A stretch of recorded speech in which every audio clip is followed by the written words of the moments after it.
Union issues are negotiated issues. We have to negotiate our way out. And I must say this, because we threatened last week when we were in Kakamega, that if they don't do it, then they will see. We will do what we are good at.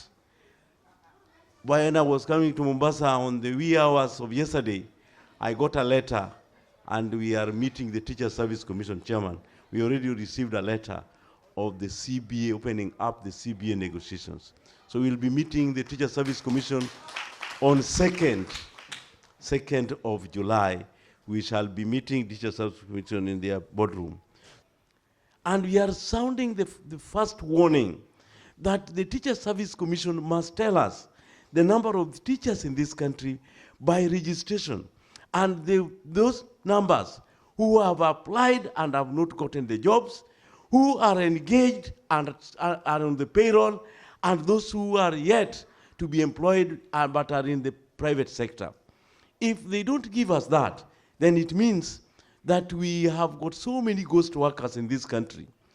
The Ministry of Education equally must give us the number of schools and their sizes.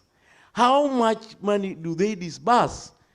And to what extent do we have deficit to fill the gap? So that is when we can run an economy, especially the education economy in our country. So those are the things which are there. Lastly, I must say this, that as we go to Teacher Service Commission on 2nd of July, the following are some of the highlights of what we have proposed to be negotiated. Basic salary rise between 50 and 100%. 100% for those who are lowly paid and 50% who are currently earning higher perks. House allowance, an increment of 20%, and also before the 20%, we have to be moved to cluster 1, which depicts cities of this land. Then we also have commuter allowance, which must be increased between 200 and 250%. Why must we say this?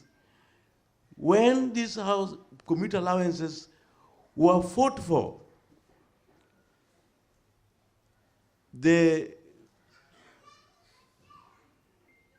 amount which we, what you call what affects the commuter issue is basically the fuel prices.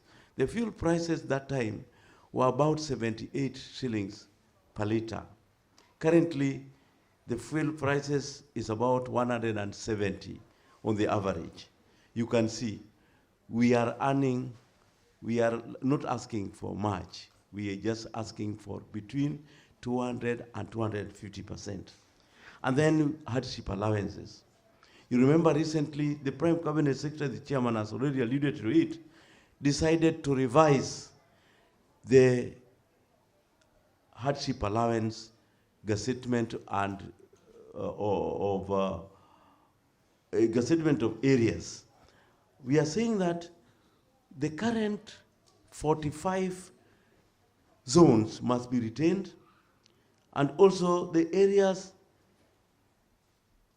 should be expanded to include some of the areas in Baringo, some of the areas in Migori, some of the areas in Bomet, and some of the areas which were threatened with, and some of the areas in Kilifi. We need an expansion of hardship areas. And then we also have the daily subsistence allowance, which Ms. Moses had talked about. It is according to circular which was written by SRC on 7th of August 2023.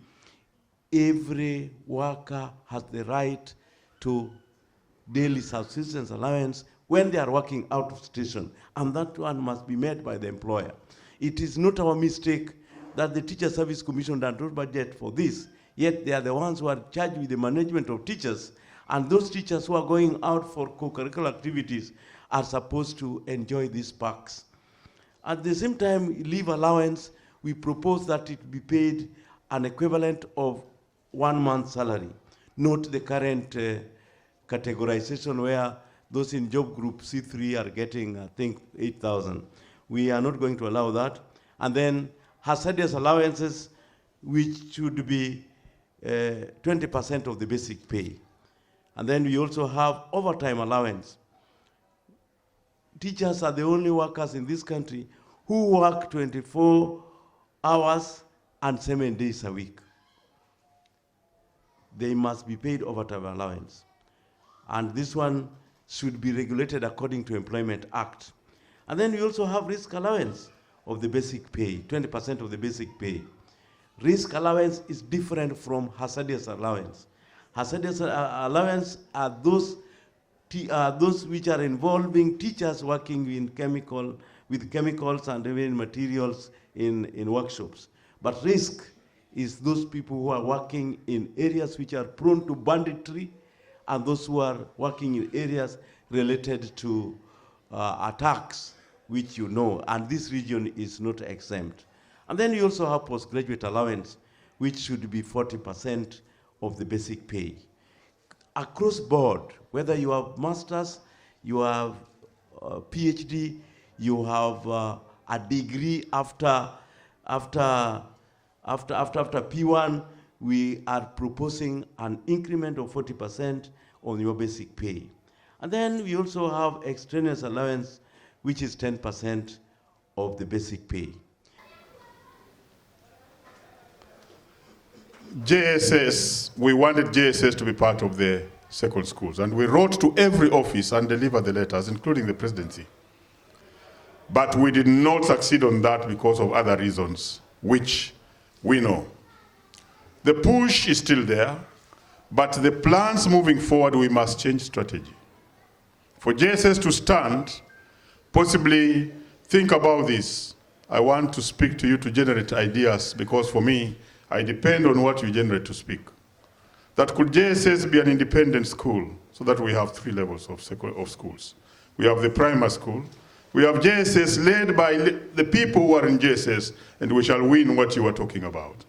Because it's the teachers who are teaching JSS that will become the principals and leaders of that particular sector. And then we have the higher school. That will enable the linkage between the second school teachers who are in the JSS and those who are in the senior school to link up, and it will be very, very easy.